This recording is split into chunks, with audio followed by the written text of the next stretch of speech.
Assalamualaikum warahmatullahi wabarakatuh. Alhamdulillah Rabbil alamin. Segala puji bagi Allah, pencipta alam semesta ini, pemilik, pengatur. Dia yang menurunkan hujan, Dia yang mengeringkan sungai-sungai.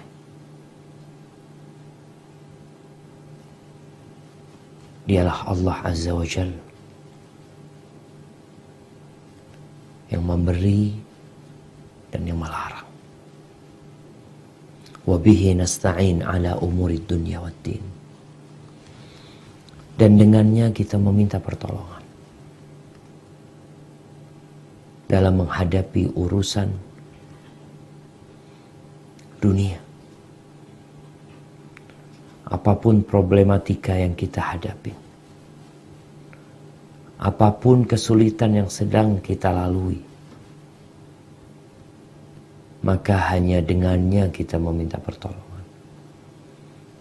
Begitu pula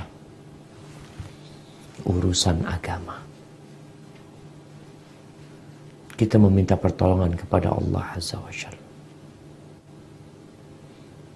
Menghadapi kondisi keimanan yang naik dan turun, kemalasan beribadah, rasa berat, susah untuk bangun sholat malam, untuk melakukan puasa sunnah, kita minta tolong sama Allah. Nabi SAW mengajarkan doa kepada Mu'adz bin Jabal agar dibaca di penghujung setiap sholat, untuk mengatakan Allahumma a'inni ala dzikrika wa syukrika wa husni ibadatik. Ya Allah, tolonglah hamba, bantulah hamba untuk senantiasa mengingatmu ya Allah, untuk senantiasa bersyukur kepadamu, untuk beribadah yang baik kepadamu. Dalam urusan dunia kita minta tolong, jangan bersandar kepada kemampuan intelektual kita, jangan bersandar kepada keuangan atau kekuatan materi kita, jangan bersandar karena jumlah yang banyak yang kita miliki, tapi tetap minta tolong sama Allah. Urusan agama juga seperti itu. Wassalatu wassalam ala sayyidil mursalin wa imamil muttaqin qaidil ghurlil muhajjalin sayyidina wa maulana Muhammadin wa ala alihi wa ashabihi ajma'in. Ya Allah, semoga salawat dan salam senantiasa Engkau curahkan untuk hamba kekasih-Mu, untuk baginda Nabi kita Muhammad alaihi salatu wassalam, untuk keluarga beliau, untuk istri-istri beliau, untuk putra-putri beliau, dan untuk seluruh sahabat Nabi. Semoga Allah meridhai kita bersama mereka. Amma ba'd, ahibati fillah, mau lari kemana kita? Sebagian pulang ke kampung, entah dia lari dari apa. Sebagian menutup pintu rumahnya, entah apa yang menyebabkan dia takut, apa yang mengejar dia. Sebagian tetap berusaha dan bekerja, entah juga apa yang menyebabkan dia terdorong untuk keluar bekerja. Sebagian merantau jauh. Apa sih yang dia kejar? Ahibati fillah, kita selalu diingatkan bahwa kematian itu mengejar kita. Kematian itu tak kenal waktu. Kematian itu tak kenal tempat. Tak kenal umur. COVID-19 di hadapan mata kita. Jumlah mereka yang mati terus bertambah. Nggak tahu itu orang miskin atau dia orang kaya. Dia tua atau muda, dia pejabat atau rakyat biasa. Kematian datang. Malakul maut, pencabut nyawa. Malaikat yang ditugaskan menyabut nyawa ini gak bisa disogok. Dia juga gak suka sama harta. Dia tidak perlu tahta. Kenapa? Karena dia adalah hamba. Dia siap melaksanakan perintah. Subhanallah. Kalau kita memandang kehidupan ini, mungkin kita bisa melihat anak ini termasuk dalam posisi orang yang beriman, atau orang yang lemah keimanannya, atau orang yang pura-pura beriman. Kita akan baca firman Allah di surat An-Nisa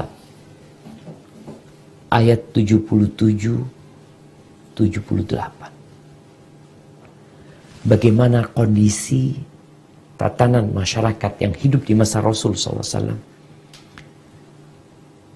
Mereka sholat di Masjid Nabawi.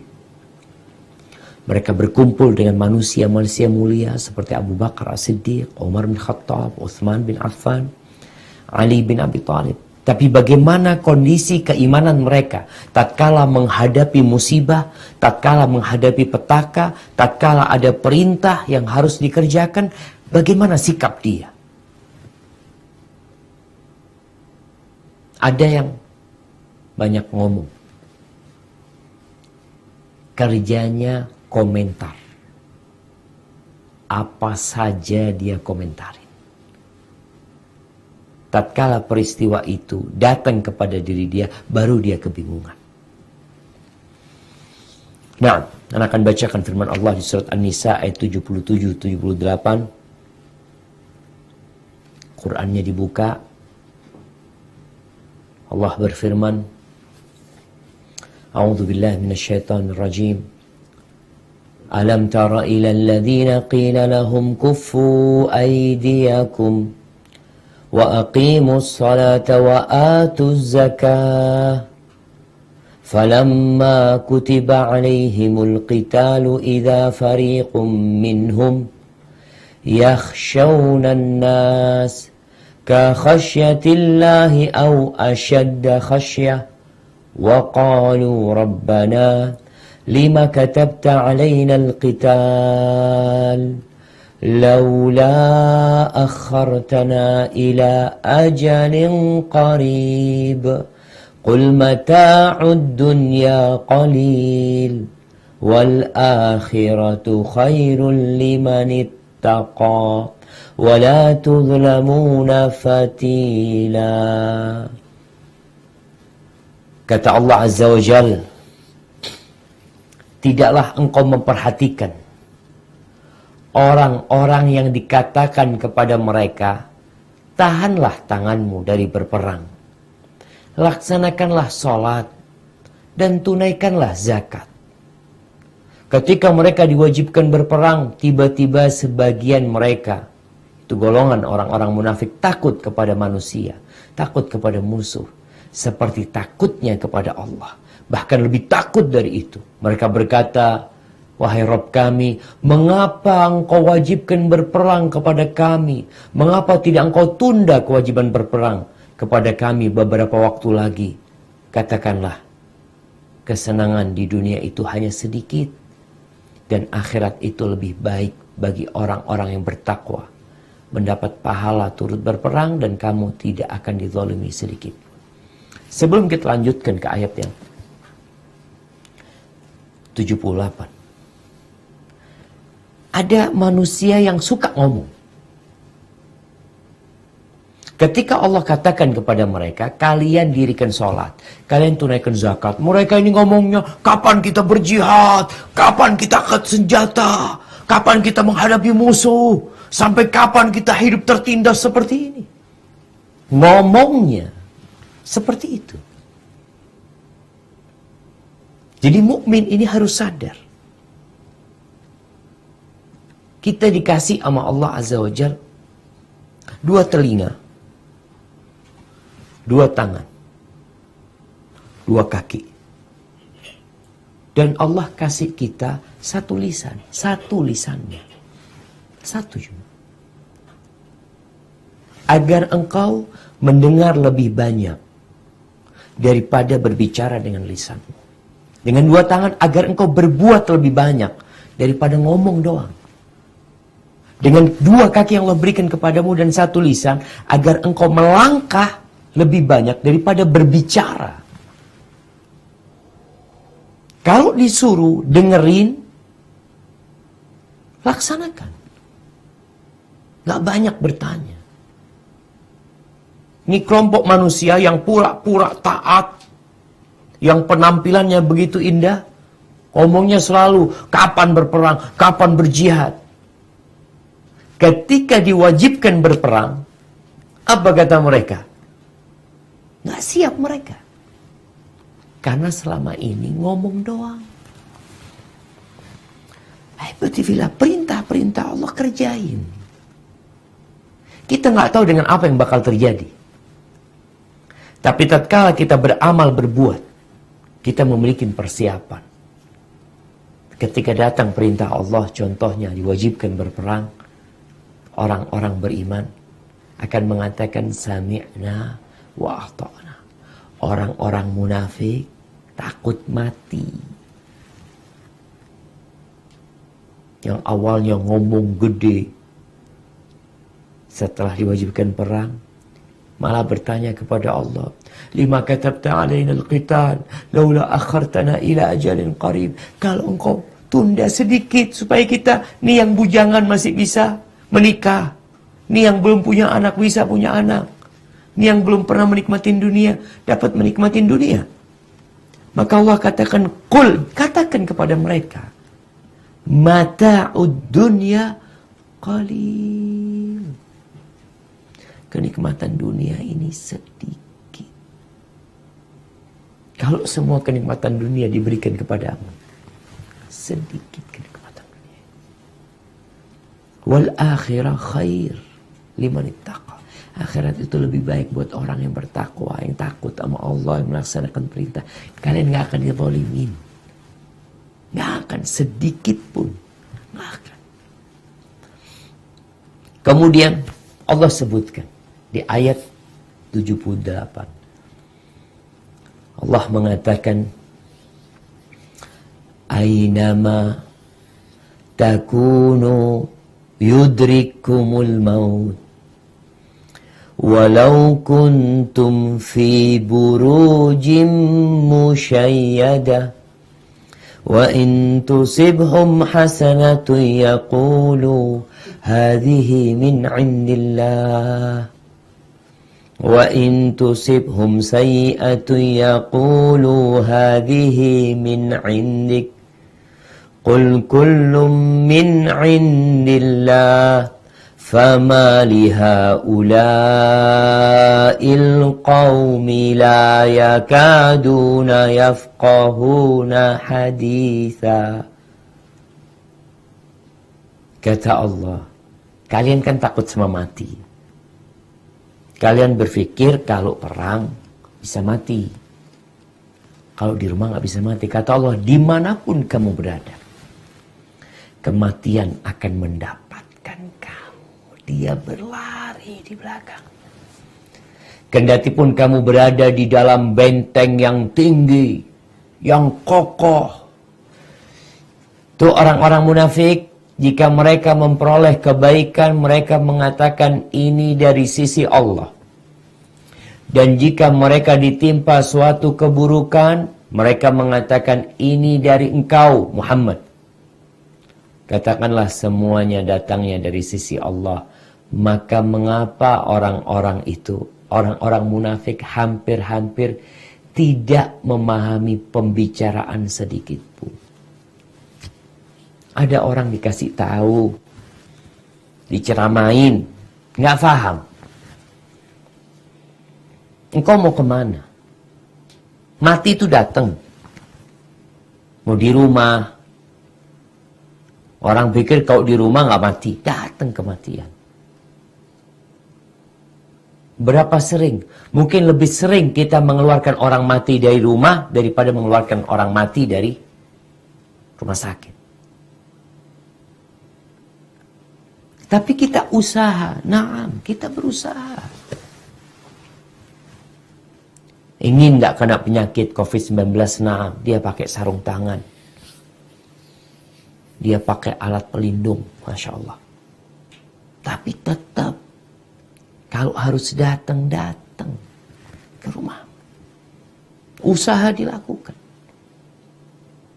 Allah ingin mengajarkan kepada orang-orang munafik yang berpikir, kalau dia nggak berperang, dia nggak bakal mati. Mati. Yudrikumul maut. Engkau mau bertahan di benteng.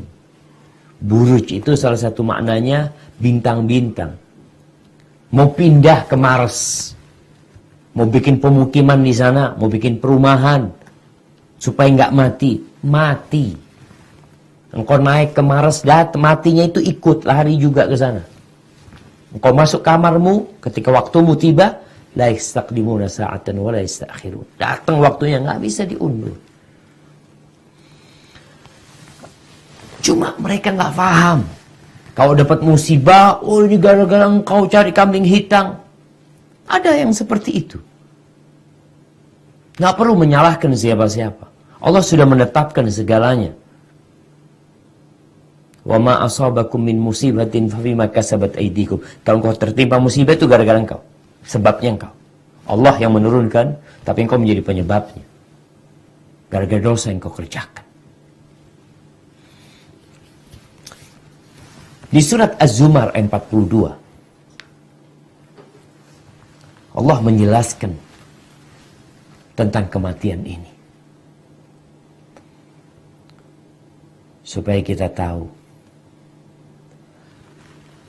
kalau ada orang terkena tembak, mungkin dia mati. Mungkin juga nggak mati. Kita melihat. Ada orang terpapar, terinfeksi virus COVID-19. Ada yang sembuh. Tapi juga ada yang mati. Supaya kau tahu, COVID-19 bukan yang mematikan. Dia hanya sebab. Tapi Allah yang mematikan. Maka surat Az-Zumar 42, Allah mengatakan, Allah, coba dibuka Qur'annya. Allah yatawaffal anfusa hina mautiha wallati lam tamut fi manamiha fayumsiku allati qada 'alayha al-maut wa yursilul ukhra ila ajalin musamma inna fi dhalika laayatin liqaumin yatafakkarun. Kata Allah, Allah memegang nyawa seseorang pada saat kematiannya. Dan nyawa seseorang yang belum mati ketika dia tidur. Maka dia tahan nyawa orang yang telah dia tetapkan kematiannya. Dan dia lepaskan nyawa yang lain sampai waktu yang ditentukan. Sungguh pada yang demikian itu terdapat tanda-tanda kebesaran Allah bagi kaum yang berfikir. Siapa yang mematikan? Allah. Makanya kadangkala dokter sudah menvonis fulan mati, fulan gak mati. Sampai ada kejadian subhanallah.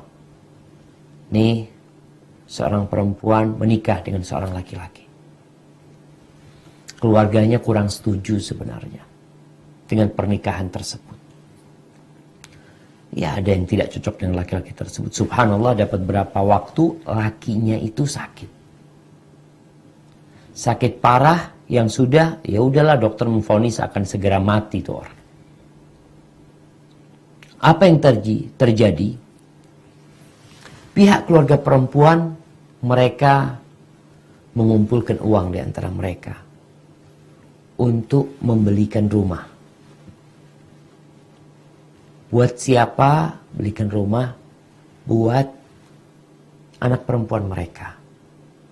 Supaya nanti, ya, ketika suaminya meninggal dunia, mungkin dia tinggal di rumah kontrakan, udah punya bisa rumah sendiri gitu. Masya Allah. Akhirnya belikan rumah. Rumah bukan milik si suami. Milik siapa? Milik istri. Udah punya rumah si istri dikasih sama mereka. Wah subhanallah. Si istri mati duluan. Si suaminya mati dengan penyakit yang sama. Si istri mati dengan penyakit yang sama. Setahun kemudian, si suami meninggal 3 tahun kemudian. Jadi pikirnya mereka si istri akan dapat warisan dari suami. Ternyata si suami dapat warisan istri. Siapa yang mati duluan? Wallahu a'lam. Allah yang mematikan. COVID-19 telah mematikan banyak manusia dengan izin Allah. Sebab itu, iya, entah sudah berapa puluh ribu yang mati. Di Indonesia udah lewat 100. Dan tiap hari angka itu bertambah.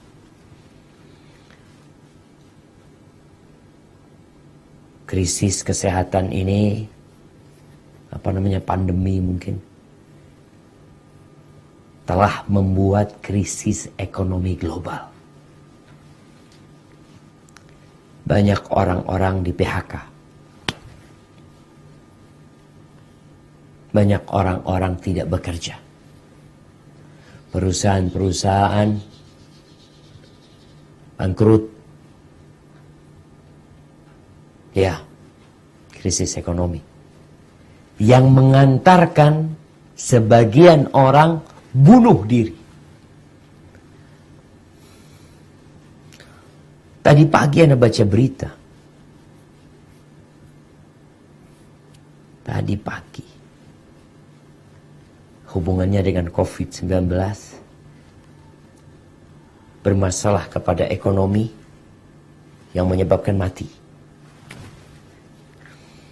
Disebutkan Menteri Keuangan di negara bagian Hesse di Jerman yang namanya Thomas Schrever bunuh diri. Bukan karena terinfeksi COVID-19. Enggak, sehat orang itu. Umurnya 45 tahun atau 54 tahun ya. Disebutkan kekhawatiran akan virus corona memukul ekonomi menjadi penyebab ia mengambil keputusan tragis itu. Jadi dia berpikir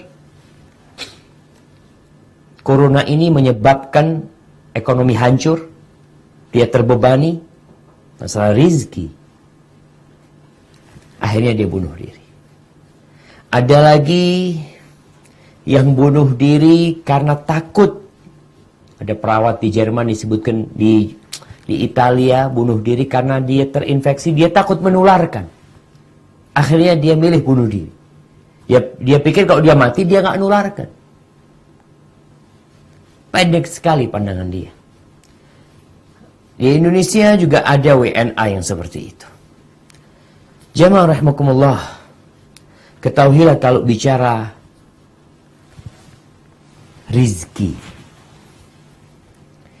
bicara kematian, bicara rizki kita, bagaimana kondisi kita esok hari, dolar hari ini berapa, besok berapa, nanti gimana nih anak yang mau lahir, bagaimana masa depan dia, sekarang sedang krisis, bapaknya nggak bekerja. Kalau orang nggak beriman melakukan hal tersebut, wajar dia nggak beriman. Dia tidak punya keimanan yang kokoh yang dapat menguatkan dia menghadapi krisis. Tapi seorang mukmin, dia yakin bahwa selama kepala dia bisa goyang, rizkinya dia masih ada. Selama jantung dia berdetak, paru-paru dia kembang kempis, maka rizki dia masih ada. Di surat Luqman ayat 34,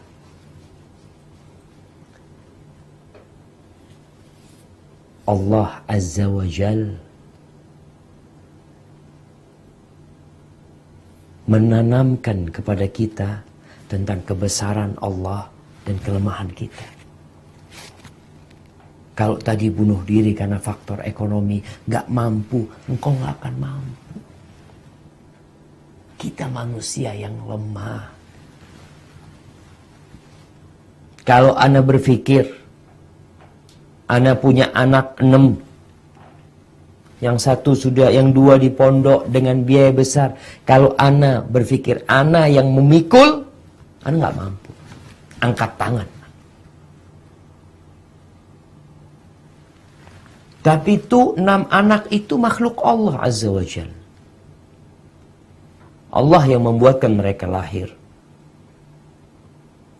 Terus yang ngasih rezeki, ya Allah yang ngasih rezeki. Yang mematikan, ya Allah yang mematikan.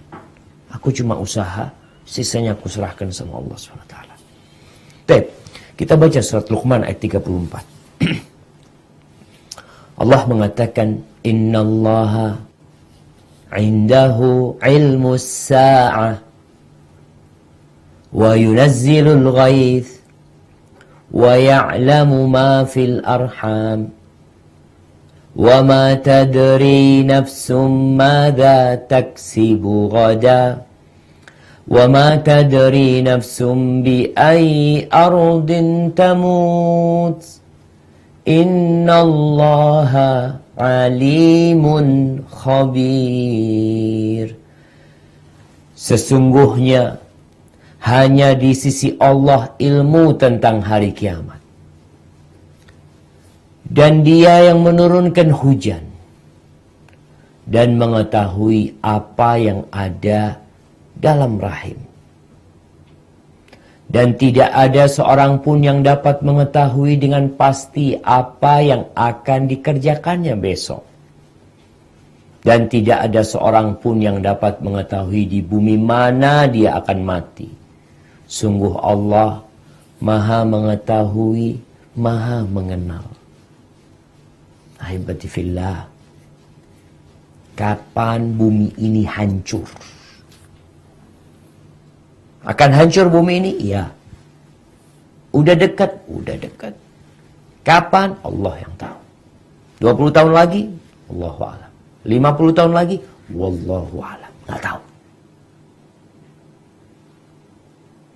Allah sebutkan hanya Allah yang tahu. Kita nggak tahu. Tanda-tandanya ada, kita udah ngelihat. Yang kedua, hujan. Kita nggak ingin hujan turun. Kadang-kala kita berharap besok hujan turun. Di waktu kita tidak ingin hujan turun, hujan turun. Di saat kita ingin hujan itu turun, hujan tidak turun. Siapa yang tahu? Allah yang tahu. Terus saat itu lembaga-lembaga yang lembaga perakiraan cuaca, ya mereka mengira-ngira. Yang ngira hujan, nggak hujan juga. Dikira nggak hujan, ternyata turun hujan.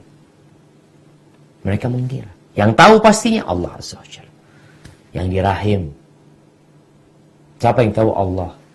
Nggak usah itu orang tahu laki perempuan. Iya, kadang sekarang bukan gaib lagi kalau udah kelihatan. Udah kelihatan tuh laki, perempuan.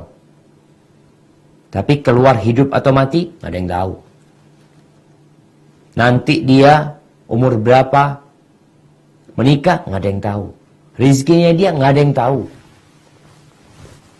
Cuma orang tahu, ya karena kelihatan memang. Namanya kelihatan, ketahuan. Kupingnya ada 2, anaknya, tangannya ada 2, nggak cacat. Orang kelihatan. Tidak dikatakan gaib. Tapi bagaimana kondisi itu janin nantinya, hanya Allah yang tahu. Yang keempat, esok ngapain? Kita punya rencana tentang hari esok, kita nggak tahu. Besok berapa yang akan terpapar COVID-19 di Indonesia? Allahu a'lam. Besok yang mati berapa nggak tahu. Sampai kapan nih wabah ini? Nggak tahu. Terus Allah yang tahu. Terus gimana? Ya serahkan sama Allah. Oh gitu. Iya. Terus yang kelima, mati di mana kita? Nggak tahu. Ada orang Masya Allah tinggal di Mekah dari Pakistan. Dia berharap meninggal di Mekah. Dia nggak mau keluar negeri kemana-mana. Enggak, ana mau mati di sini. Masya Allah, di akhir hayatnya sakit, terpaksa harus berobat. Dibawa ke Pakistan, sampai Pakistan, mati di Pakistan. Jemaah, nggak ada yang tahu mati di mana kita.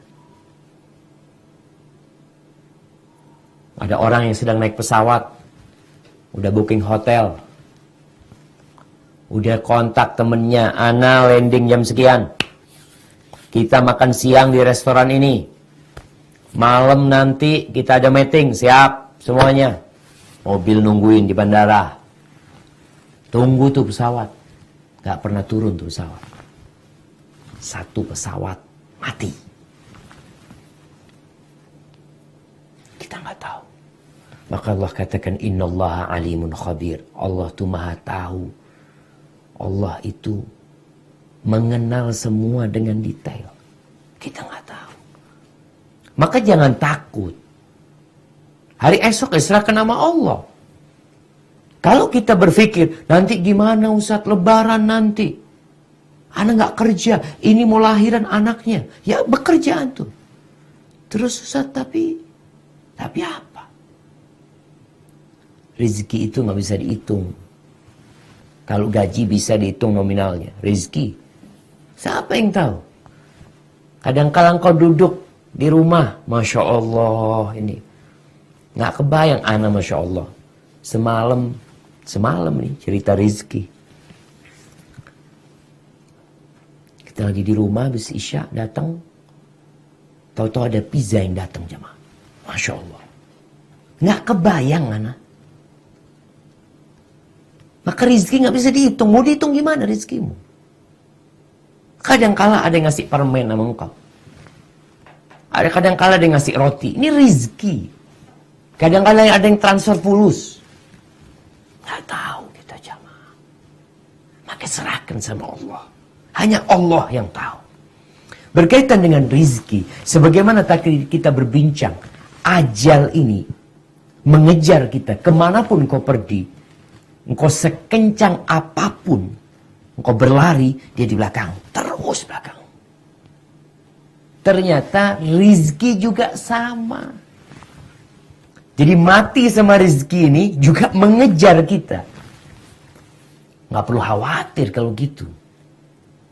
Selama engkau masih punya rezeki, engkau belum mati. Tapi kalau engkau waktunya mati, ya rezekinya habis. Sampai saat itu ya udah. Karena dua hal ini, rezeki dan kematian, Masya Allah, itu mengajar kita. Ini ada sebuah hadis diriwayatkan oleh Jabir bin Abdullah radhiyallahu anhu qala Rasulullah sallallahu alaihi wasallam. Rasulullah sallallahu alaihi wasallam bersabda, "Lau anna ibna Adam haraba min rizkihi kama yahrubu minal maut la adrakahu rizquhu kama yudrikuhul maut." Hadis ini disahihkan oleh Syekh Albani dalam As-Sahihah. Kata Nabi SAW, andai kata anaknya Adam ini lari dari rizkinya, sebagaimana dia lari dari kematian, rizkinya itu akan ngejar dia sebagaimana kematian akan mendapati dia. Mungkin sebagian berpikir dengan lockdown ini nggak keluar rumah, habis rizkinya Ustaz. Habis. Anak ini biasa dapat penghasilan sehari 100.000. Sekarang nggak ada Ustaz. Rizkimu akan ngejar engkau. Akan buka pintu rumah. Dikunciin lewat genteng. Dicor gentengnya lewat jendela. Ngejar. Sebagaimana tadi Allah katakan, Aynama takunu yudrikumul maut walau kuntum fi burujim musyayyada. Kemanapun kau pergi, kematian akan mendapatimu, walaupun engkau berada di benteng-benteng yang tinggi, yang kokoh, atau engkau berada di planet-planet sana. Datang berangkat ke sana. Al-Munawi rahimahullahu ta'ala ketika menyebutkan hadis ini dalam kitabnya Faidul Qadir, dia mengatakan li'annallaha dhaminahu lahu. Karena Allah sudah jaminkan buat dia. Udah dijaminin rezekinya.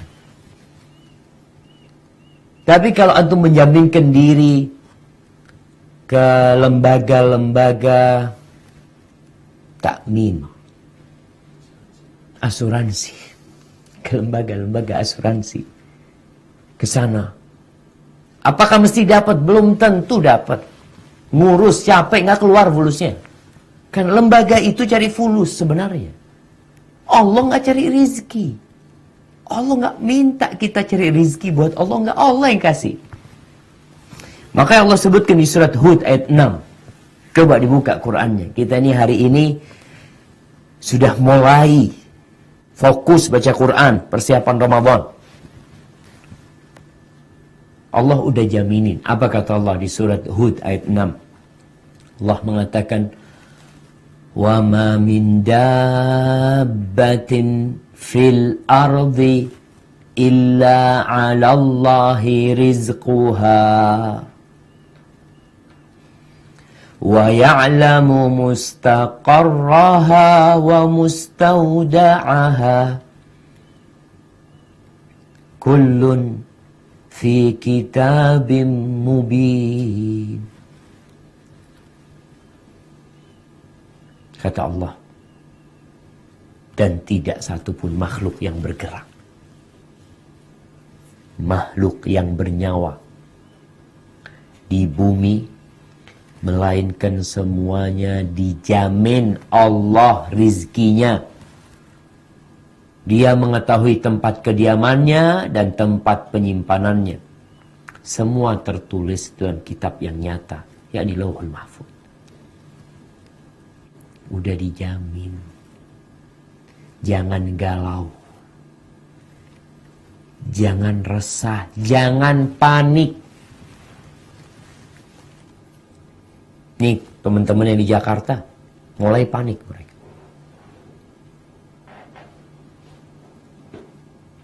Sebagian sudah mulai menimbun. Engkau pikir makanan yang kau timbun itu rezekimu? Belum tentu. Ada orang udah nimbun, makanan cukup insya Allah buat 1 bulan. Insya Allah sampai Idul Fitri cukup. Ternyata engkau umurnya cuma sampai 15 Sya'ban. Selesai. Jangan panik. Allah jaminkan. Allah tahu tuh di mana letak rizkimu. Di mana engkau akan simpan itu uang. Engkau akan pakai kapan. Allah tahu. Ketika seorang hidup berjalan di muka bumi ini dengan keyakinan ada jaminan buat dia, selesai dia. Cuma kita nggak kayak gitu jemaah. Kita itu lebih yakin dengan jaminan asuransi. Ketika orang naik mobil, naik motor, tabrakan, oh tenang, udah dijamin, udah diasuransikan, berangkat sudah. Kenapa engkau bisa yakin seperti itu? Tapi sama Allah nggak yakin. Apa masalahnya? Ini yang kadang-kadang bermasalah sama kita. kita kurang yakin sama Allah. Udah dijamin rizkinya. Ustaz, nanti kalau habis duitnya. Ya kalau habis duitmu, belum tentu rizkimu habis. Rizki itu datang dari mana-mana.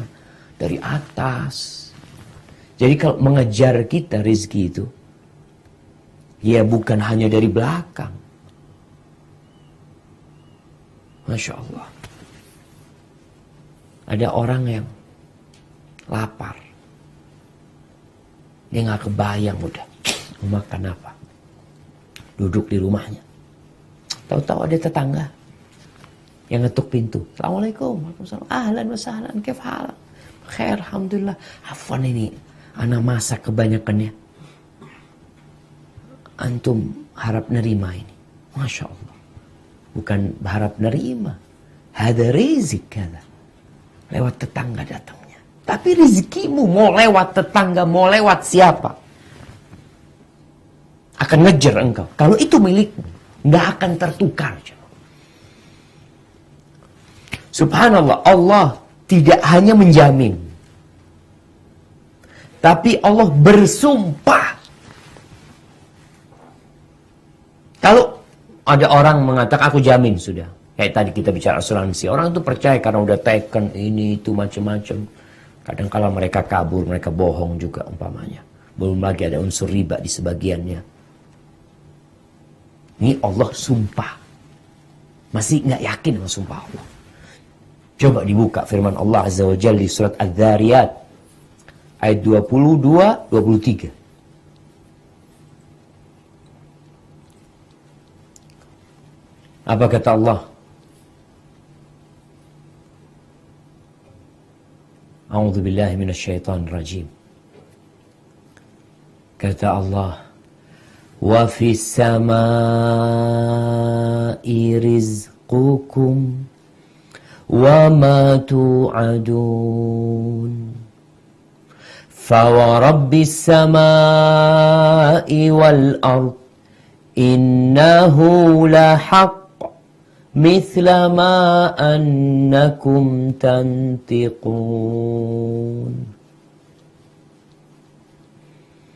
Yang artinya, dan di langit terdapat sebab-sebab rizkimu, dan apa yang dijanjikan kepadamu.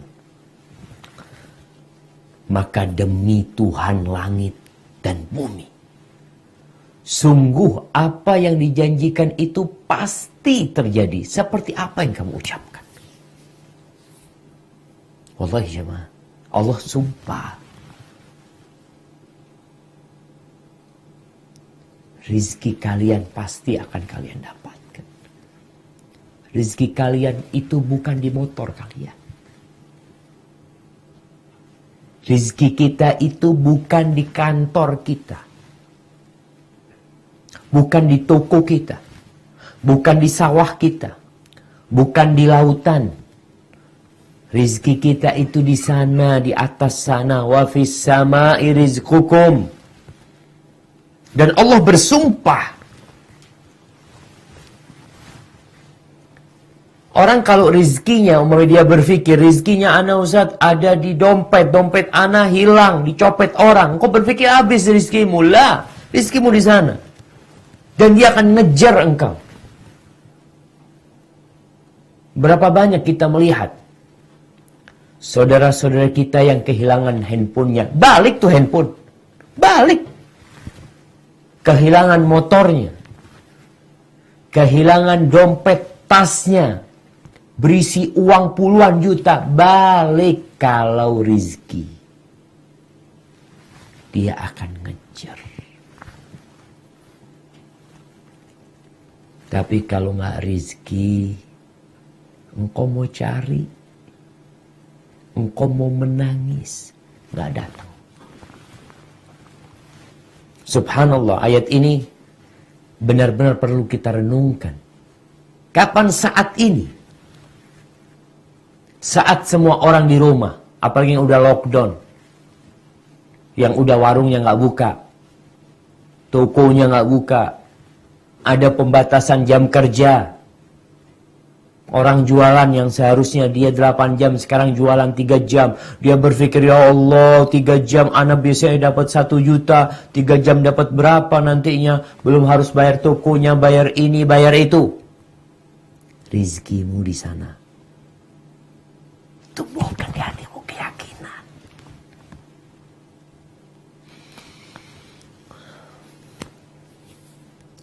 Allah subhanahu wa ta'ala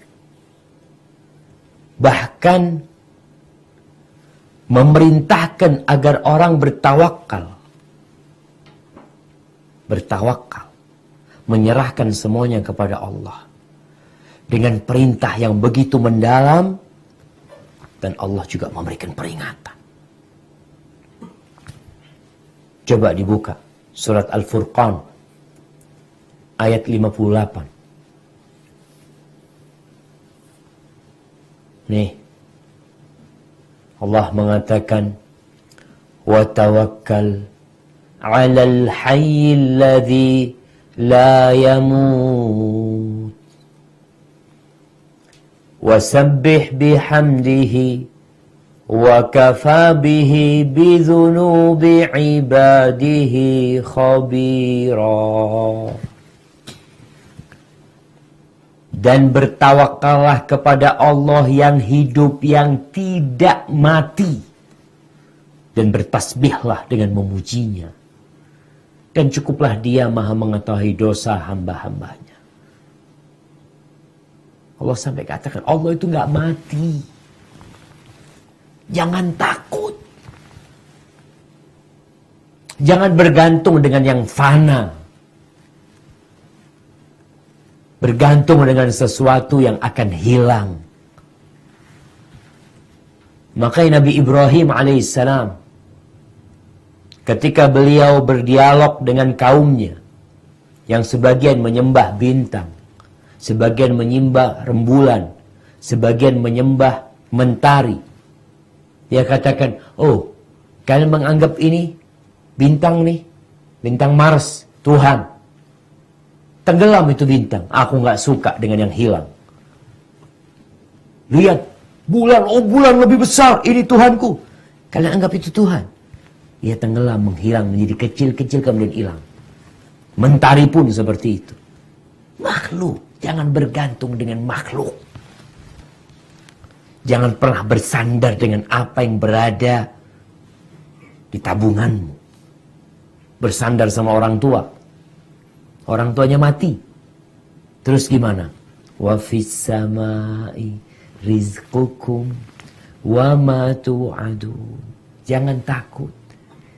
Yang dalam masa wabah ini mungkin akan melahirkan istrinya. Dia bingung gimana nantinya. Tuh anak lahir, bawa rizki langsung. Siapa yang kasih rizki? Wa fis samai rizqukum wa ma tu'adun. Ahibati fillah, kalau ada orang yang belum yakin, hatinya belum menerima dengan jaminan Allah, belum puas dengan sumpah Allah, dan dia juga tidak peduli dengan perintah Allah untuk tawakal. Yang kata Rasul sallallahu alaihi wasallam, tawakkalu 'ala Allah haqqa tawakkulihi. Law annakum tawakkaluna 'ala Allah haqqa tawakkulihi. Kalau kalian bertawakal kepada Allah dengan sebenar-benarnya tawakal, la razaqakum kama yarzuqut thair. Allah akan berikan rizki kepada kalian seperti memberikan rizki kepada burung. Taghdu khimasan wa taruhu bitonan. Paginya berangkat lapar, pulangnya kenyang sore hari. Tawakal. Jadi kalau ada orang yang belum nyaman dengan jaminan Allah, belum tenang, belum menerima, belum puas dengan sumpah Allah, dan dia juga tidak peduli dengan perintah Allah, dengan janjinya, dengan ancamannya, maka orang itu termasuk orang yang binasa. Akan berakhir hidupnya bunuh diri. Kondisi yang seperti sekarang ini, Ada orang yang terlilit hutang. Ada orang yang mungkin nggak bisa membayar cicilan. Yakin sama Allah fis sama. Makanya waktunya untuk menggantungkan tali kepada yang di langit sana. Ini disebutkan ada Haram bin Hayyan berkata kepada Ibrahim bin Adham, Haram ini musyawarah sama gurunya. Menurutmu aku ini aina ta'muruni an uqim? Di mana engkau perintahkan kepadaku untuk tinggal? Aku tinggal di mana nih? Enaknya. Qala biyadihi ila Syam. Gurunya ini mengatakan, menunjukkan kau berangkat ke arah sana, ke Syam. Apa kata Haram bin Hayyan? Wa kaifal ma'isha? Terus untuk penghidupan gimana di sana? Tanya Rizik. Tanya fulus. Nanti di sana gimana hidupnya nanti? Biaya hidupnya gimana? Qala uffin li hadhil qulub. Laqad khalataha syak fama tanfa'uha al-mau'izah. Celaka sengsara buat hati-hati seperti ini. Hati yang dicampuri dengan keraguan. Ketika bertanya, nanti hidupnya di sana gimana? Nggak manfaat dikasih nasihat kalau kayak gitu. Ada orang-orang yang kadangkala, Masya Allah, hijrah. Ketika dia resign dari pekerjaannya yang haram. Dia berpikir, nanti gimana hidupnya? Nanti gimana hidupnya? Waktu engkau berbuat dosa, siapa yang ngasih rizki? Ya Allah. Ketika engkau meninggalkan dosa, terus siapa yang akan ngasih rizki? Allah. Makanya para sahabat radhiyallahu taala anhum ketika mereka hijrah meninggalkan kota Mekah berangkat ke kota Madinah, mereka nggak tanya nanti di sana gimana hidupnya, gimana penghidupannya, gimana nanti di sana. Engkau apa ragu sama Allah? Engkau berakal, engkau dapat berbicara, engkau dapat mendengar. Semut aja dapat rezeki. Nggak pernah sekolah tuh semut. Sapi aja dapat rezeki. Ayam dapat rezeki. Ayam tuh dipindah dari tempat ini, dipindah ke sana, dipindah ke sana, dibeli orang ke sana. Ada rezekinya. Ketika rezekinya habis, disembelih dia mati.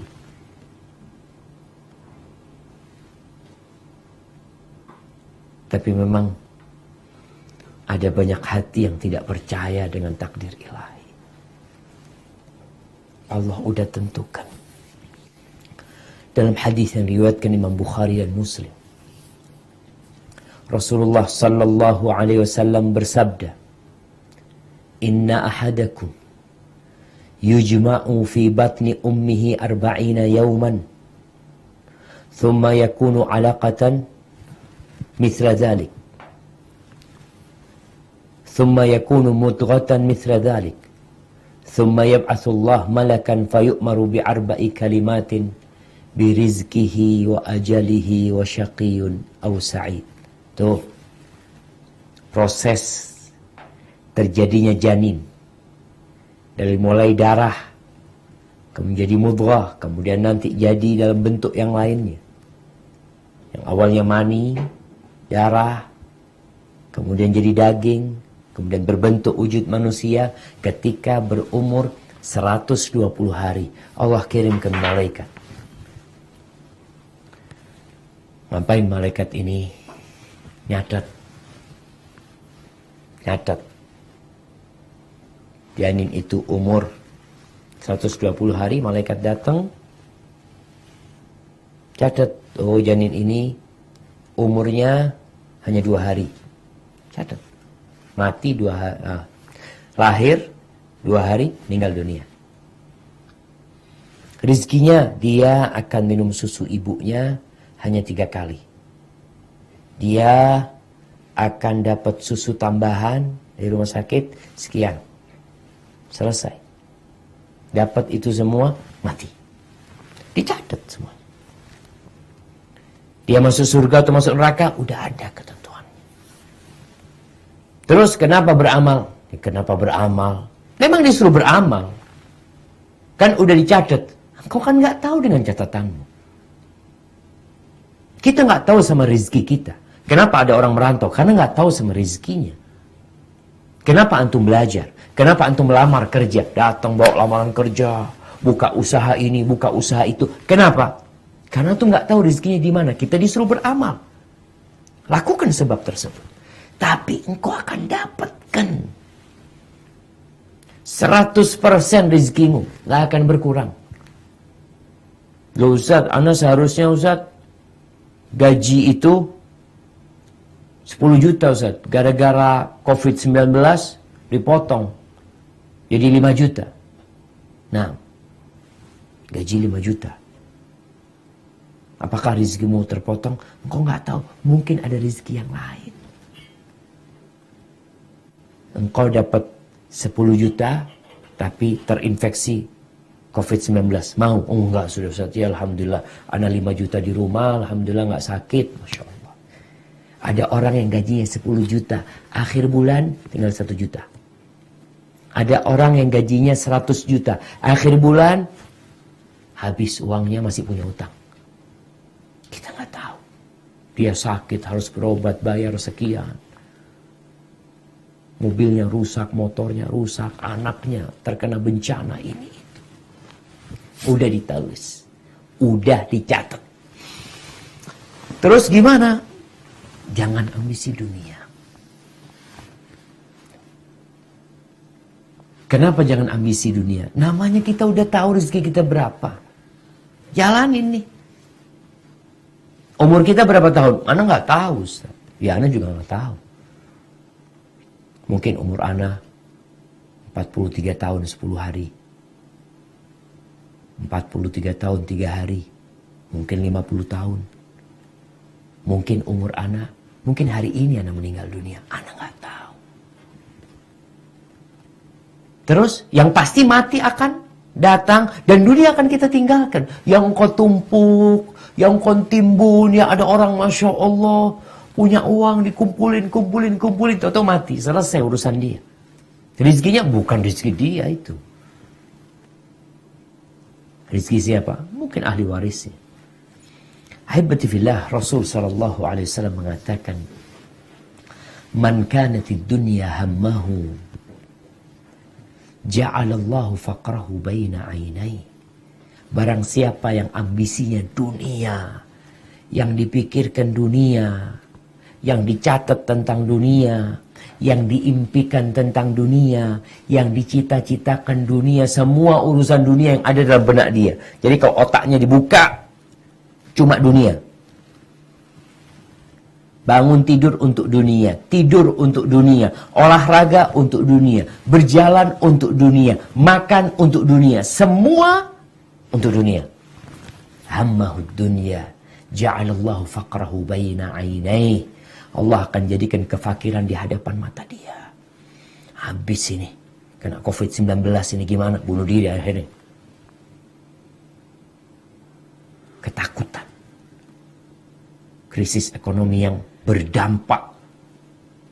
Entah dolar akan jadi berapa. Allah akan jadikan kefakiran di hadapan mata dia. Wasyattata alaihi syamlah. Urusannya dicerai-beraikan. Walam ta'tihi minad dunya illa ma qaddarahu. Dunia yang akan datang, rezeki yang akan datang sesuai dengan yang ditakar buat dia sudah.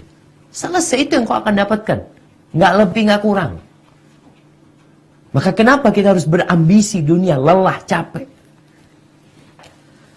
Ahibati fillah, beda dengan yang ambisinya akhirat.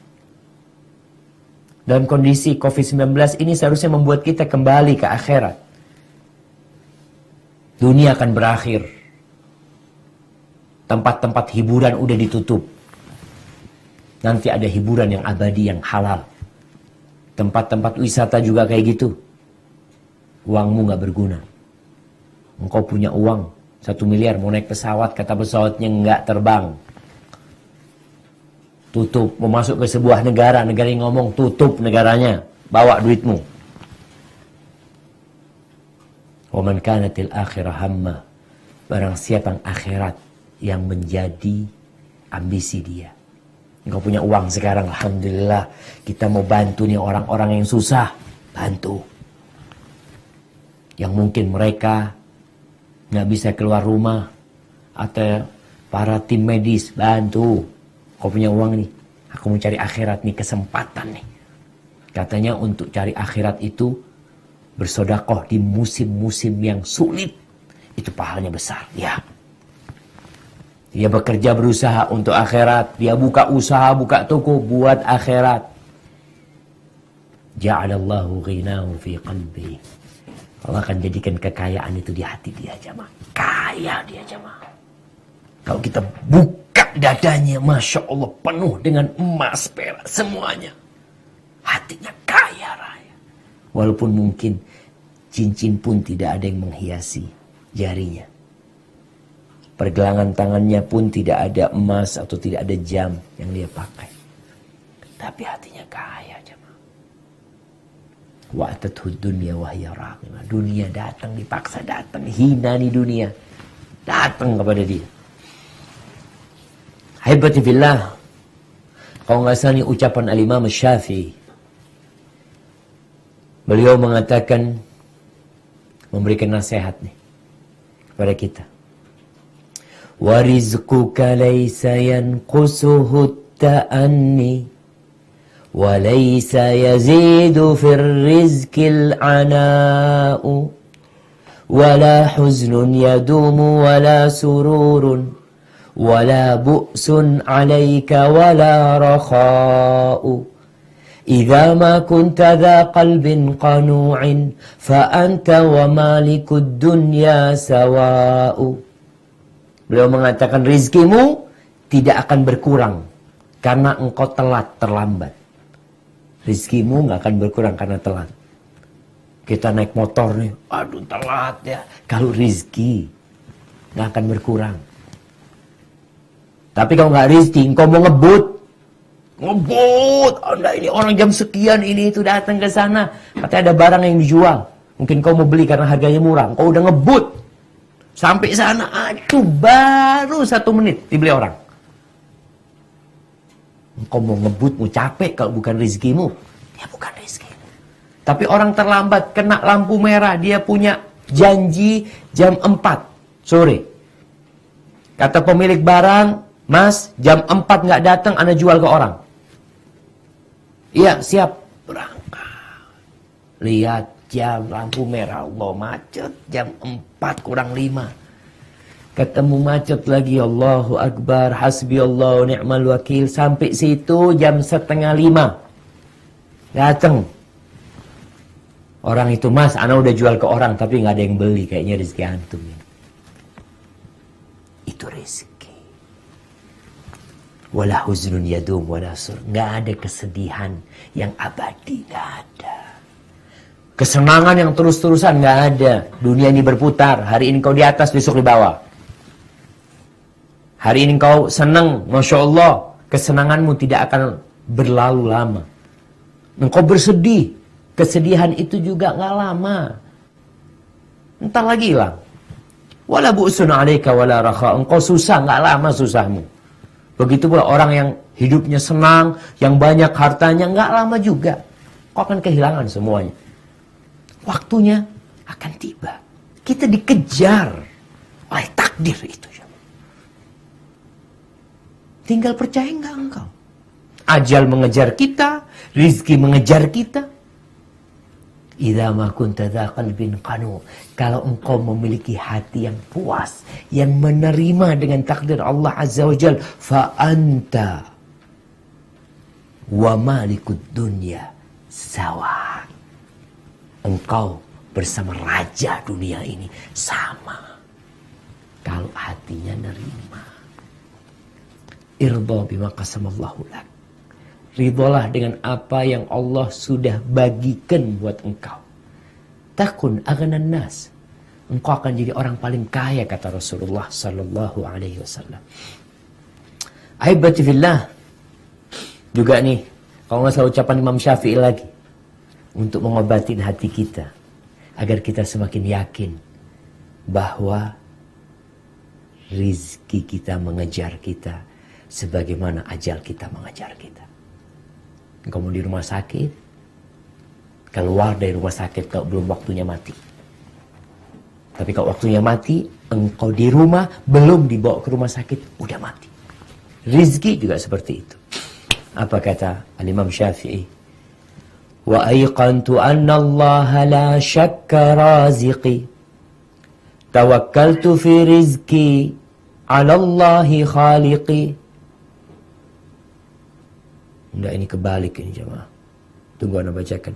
Tawakkaltu fi rizki ala Allahi khaliqi.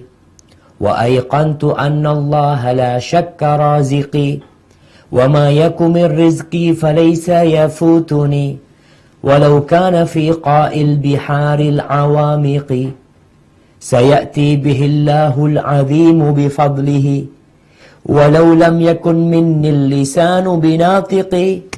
ففي أي شيء تذهب النفس حسرة وقد قسم الرحمن رزق الخلائق.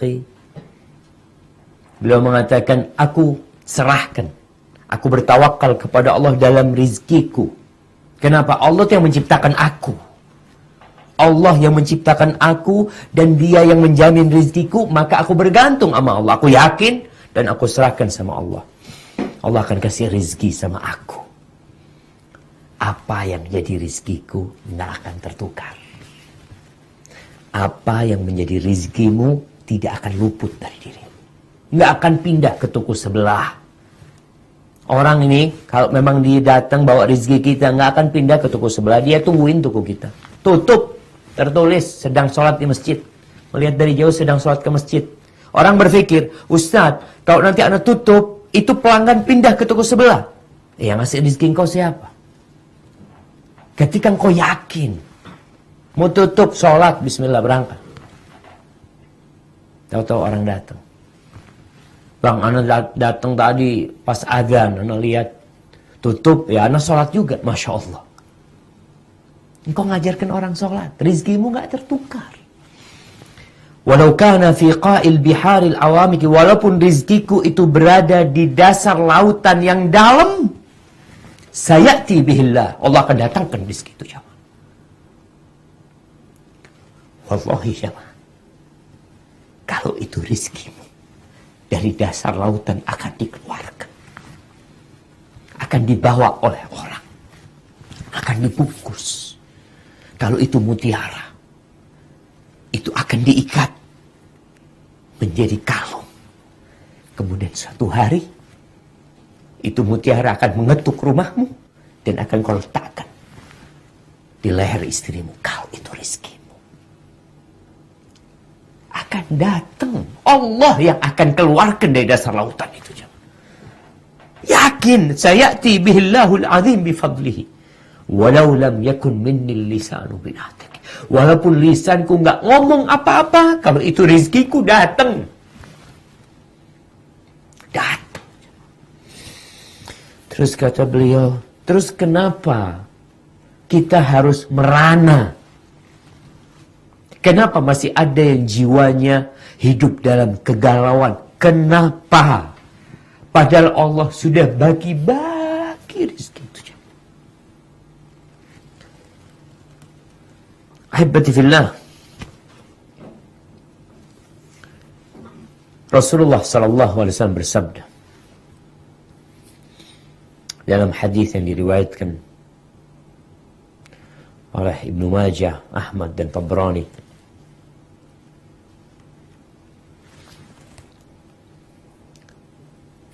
dari Waki ibn Hudus, dari pamannya Abu Razin, dia berkata, Nabi SAW bersabda, Dhahika Rabbuna min qunuti ibadihi wa qurbi ghiyarihi. Allah itu tertawa dari putus asa hambanya. Padahal Solusi yang akan Allah berikan itu udah dekat. Jadi dia tinggal 2 menit lagi akan datang solusi itu. Tapi ini hamba putus asa. Jangan pernah putus asa. Allah Azza wa Jalla mengatakan, وَمَنْ يَتَّقِ اللَّهِ يَجْعَلْ لَهُ مَخْرَجًا. Barang siapa bertakwa kepada Allah, pasti Allah kasih solusi. وَيَرْزُقْهُ مِنْ حَيْثُ لَا يَحْتَسِبْ. Allah akan kasih rezeki dari arah yang tidak disangka-sangka. Engkau nggak pernah kebayang fulus akan datang dari sana, nggak kebayang. وَمَنْ يَتَوَكَّلْ عَلَى اللَّهِ فَهُوَ حَسْبُهُ Innallaha balighu amri. Dan barang siapa bertawakal kepada Allah, Allah akan cukupi. Allah akan sampaikan urusan itu. Tinggal nunggu waktu kita di jamaah. COVID-19 akan berlalu insya Allah. Urusan ekonomi yang sulit akan berlalu. Tapi kita tawakal sama Allah. Kita bertakwa kepada Allah Azza wa Jalla. Urusan rizki akan mengejar kita. Sebagaimana ajal itu mengejar orang-orang yang terkena COVID-19. Yang mereka harus mati. Ahibati fillah, terakhir.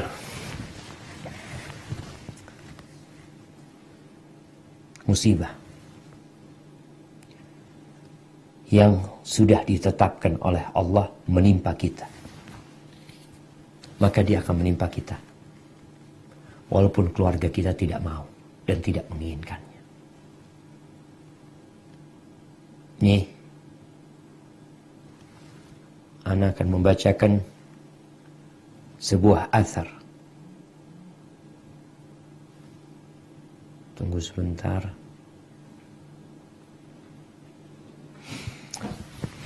Nah, Al-Walid ibn Ubadah ibn Samit, anaknya sahabat Nabi. Dia berkata, dakhaltu ala Ubadah wa huwa maridun atakhayalu fihi al-maut.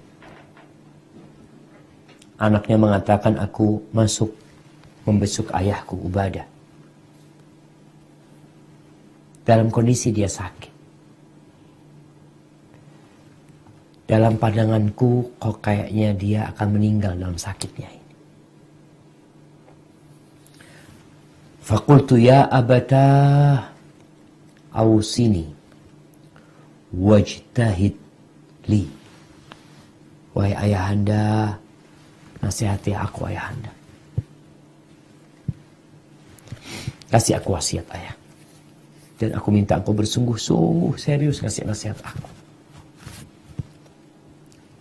Faqala ajlisuni. Maka Ubadah yang sedang rebahan minta kepada orang-orang yang di sekitarnya, dudukkan aku. Maka mereka pun mendudukkan. Karena dia mau ngasih wasiat sama anaknya. Apa kata Ubadah bin Samit? Ya bunayya, innaka lan tat'amu ta'mal iman. Walan tablugha haqqa haqiqatil ilmi billahi tabaraka wa ta'ala. Hatta tu'mina bil qadari khairihi wa syarri. Wahai ananda, engkau tidak akan pernah merasakan lezatnya keimanan. Dan engkau tidak akan sampai kepada puncak ilmu tentang Allah Azza wa Jal. Hakikat ilmu tentang Allah Azza wa Jal sampai engkau beriman dengan takdir baik dan takdir buruk. Dengan ketentuan Allah Azza wa Jal yang baik dan yang buruk.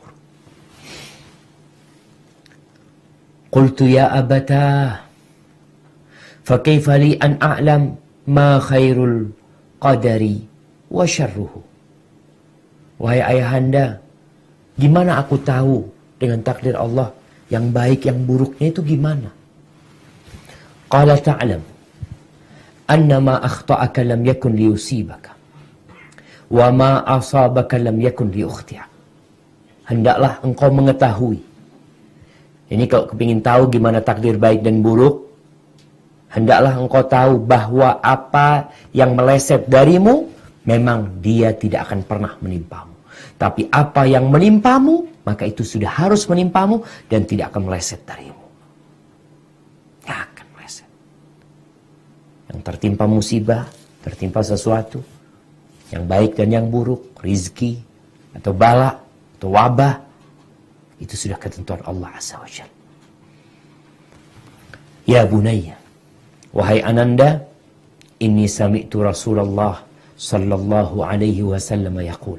Aku mendengar Rasulullah sallallahu alaihi wasallam bersabda, inna awwala ma khalaqallahu tabaraka wa ta'ala al-qalam, thumma qala tub, fajara fi tilka as-sa'ah bima huwa kainun ila yaumil qiyamah. Ya bunayya, in mitta walasta ala dhalika dakhaltan nar. Kata Nabi SAW, sesungguhnya awal yang Allah ciptakan adalah pena. Kemudian Allah mengatakan kepada pena tersebut, uktub, tulislah engkau. Maka pena itu menulis dari saat itu apa yang akan terjadi sampai hari kiamat. Lalu Ubadah mengatakan kepada anaknya, ya bunayya, wahai ananda, in mitta, kalau engkau mati dan engkau tidak meyakini apa yang telah aku sampaikan kepadamu, maka engkau akan masuk surga. Jadi kalau masih ada yang gak yakin dengan takdir ilahi, tidak yakin bahwa apa yang menimpa kita tidak akan pernah meleset dari kita, dan apa yang meleset dari kita tidak akan pernah menimpa kita, yakin semuanya sudah ditentukan Allah. Tapi kalau engkau gak yakin, maka neraka akan menjadi tempat kita. Yakinlah, rizki itu mengejarmu sebagaimana ajal mengejarmu. Hadza wallahu a'lam bishawab. Itu yang bisa Anda sampaikan pada kesempatan kali ini. Semoga membuat kita semakin takut sama Allah Azza wa Jalla. Semoga semakin hari keimanan kita di musim wabah seperti ini semakin naik. Kalau ada yang imannya mulai turun, mulai galau, perbanyak zikrullah, perbanyak bertasbih, baca subhanallah wa bihamdihi subhanallahil azim.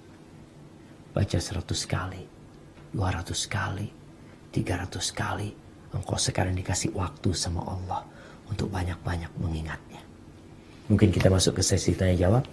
Nah, silahkan kalau ada pertanyaan yang ingin diajukan, mungkin Anda bisa jawab. Ini ada pertanyaan, Ustaz. Suaranya bisa diangkat?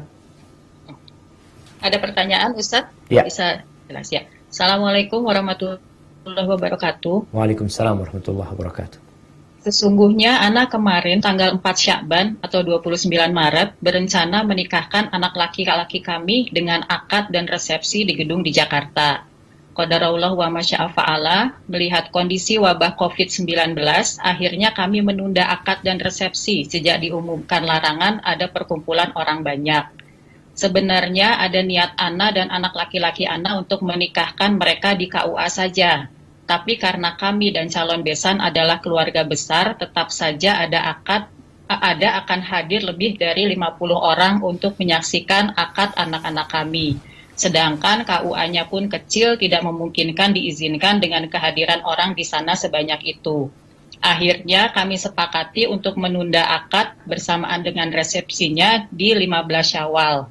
Yang Ana mau tanyakan, dosakah Ana karena menunda akad anak-anak kami dengan kesepakatan dua keluarga? Dengan harapan di bulan Syawal, wabah ini sudah Allah angkat dari bumi ini. Bagaimana Ustadz, mohon pencerahannya agar Ana tidak merasa bersalah dengan penundaan ini. Jazakallahu khair, barakallahu fiik. Waalaikumsalam warahmatullahi wabarakatuh. Jamaah, COVID-19 mengajarkan kepada kita, nikah itu gak usah rame-rame, gak perlu keluar duit banyak. Selama ini orang memandang nikah itu harus sewa gedung, harus ini itu, enggak. Ini kesempatan untuk nikah dengan biaya murah. Masya Allah jemaah. Untuk nikah dengan biaya murah, untuk nikah yang tidak membebani. Walimah disunnahkan. Disunnahkan walimah, dianjurkan walimah. Pendapat yang lebih kuat, dia dianjurkan walimah, tidak wajib. Aulim walau bisya, 1 ekor kambing buat walimah. Tapi akad nikah ini nggak perlu orang banyak. Perlu orang berapa akad nikah itu? Kita yang kadang kala membuat sesuatu yang remeh, bukan remeh, sesuatu yang simple jadi ruwet. Kenapa harus 50 orang datang? Kenapa mereka? Mau ngapain mereka datang? Saksi cukup 2. Enggak usah, semuanya mau ditulis di KUA sana. Saksi 20 dari pihak keluarga perempuan, dari keluarga laki 20 orang, nggak ada. Satu dari pihak keluarga perempuan, satu dari pihak keluarga laki-laki, selesai. Kenapa engkau harus menunda? Kesian tuh anak perempuan, kesian tuh anak laki. Karena penundaannya bukan alasan yang syar'i.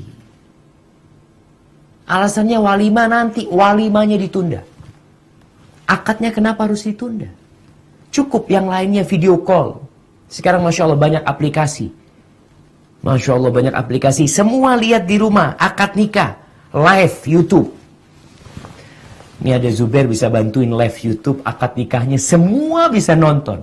Itu yang 50 orang, bukan 50 orang. 500 orang nonton live. Bisa aja. Ini COVID-19 ngajarin kita itu sebenarnya. Ada banyak hikmah yang kita bisa dapat. Makanya saya kasih nasihat kepada teman-teman yang keuangannya nggak cukup. Antum sekarang nikahnya. Bismillah, sampaikan afwan karena COVID-19. Nggak bisa resepsi ini itu, ya kasih pemberitahuan. Statusnya dirubah. Alhamdulillah telah menikah hari ini. Fulan. Mudah jemaah. Makanya analisa orang tua untuk menurut. Kita ini nggak tahu 15 Syawal bagaimana. Kita nggak tahu. Makanya ditunda. Kita lihat sekolah-sekolah sekarang. UN sudah ditiadakan. Karena ketidakpastian. Yang besok hari kita nggak tahu. Sedangkan kebaikan itu dianjurkan untuk disegerakan. Maka nasihat anak, dimusyawarahkan kembali. Dimusyawarahkan kembali. Tuh anak udah nunggu berapa tahun mau nikah. Gara-gara 50 orang akhirnya nggak jadi akad nikah. Padahal nggak harus 50 orang. Maka mudah-mudahan bisa duduk kembali, musyawarah kembali. Cukup akad nikah di KUA, ada saksinya. Kemudian nanti kalau mau akad nikahnya di live kan, dilihatkan ini akad nikah. Semua saudara pada nonton, alhamdulillah sudah akad nikah. Kemudian untuk walimahnya ditunda atau untuk makanan walimahnya akan dikirim ke rumah masing-masing. Masya Allah, alhamdulillah selesai. Atau untuk akad walimahnya kirimin fulusu, beli sendiri-sendiri karena kondisi seperti ini. Maka mudah-mudahan kita bisa belajar lebih banyak lagi dari COVID-19 ini. Ternyata ada banyak hal yang sebenarnya simple, tapi kita yang bikin ruwet. Selama ini kita bisa kerja dari rumah sebenarnya, tapi kita yang maksa diri untuk meninggalkan rumah kita.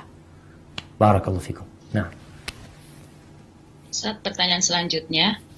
Ustadz, bagaimana hukumnya seorang suami yang melarang istrinya untuk berangkat kerja ke kantor di tengah wabah corona yang melanda saat ini? Sebagai informasi, istri Ana bekerja sebagai dosen di Institut Pendidikan Negeri di Jakarta. Anak didik atau mahasiswa sudah diliburkan di pembelajaran. Akan tetapi atasannya mengharuskan istri Ana untuk hadir di kantor dan mengabaikan instruksi dari gubernur maupun presiden. iya. Yang melarang siapa tadi? Yang dosennya, atasannya harus Bukan, yang melarang. masuk, Ustadz. Istrinya apa? Suami tadi? Suaminya. Suaminya Istrinya yang melarang. bekerja.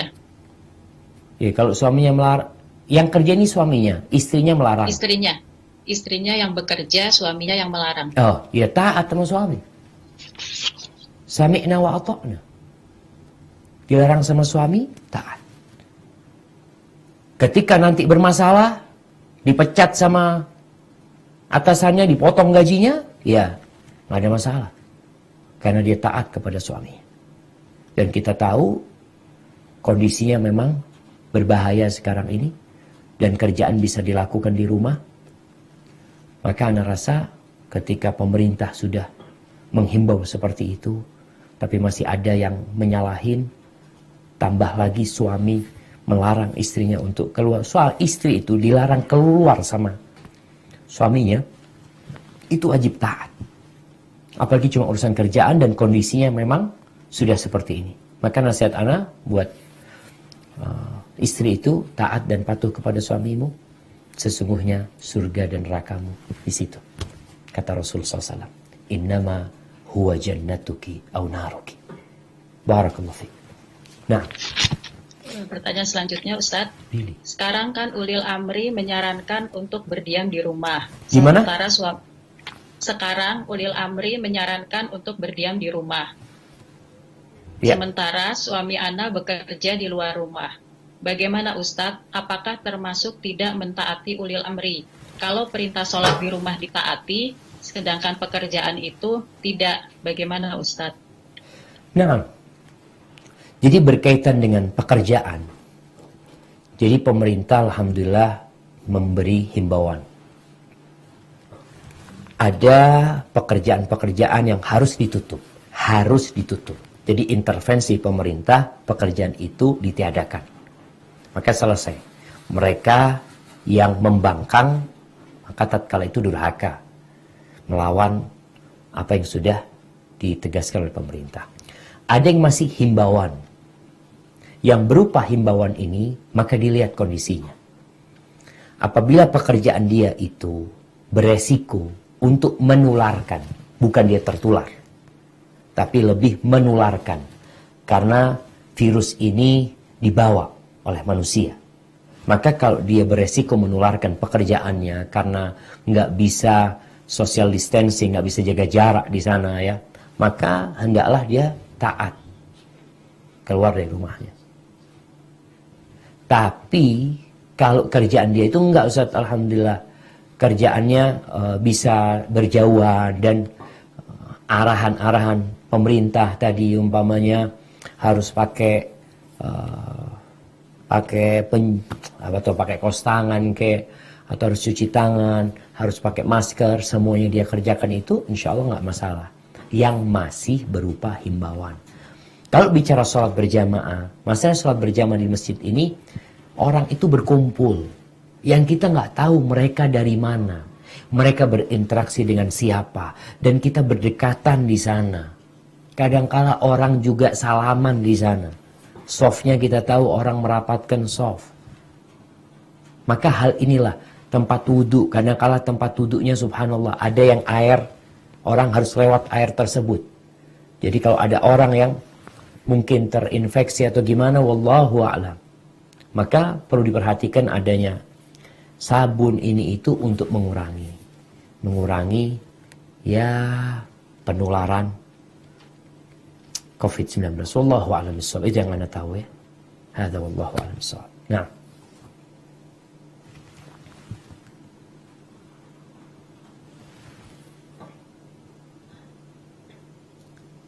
tafadhali. Nggak ada suara, Zubair.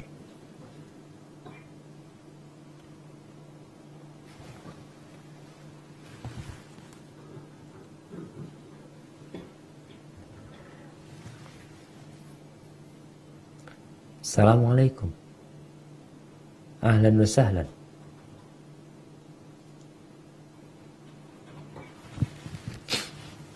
Udah habis pertanyaannya.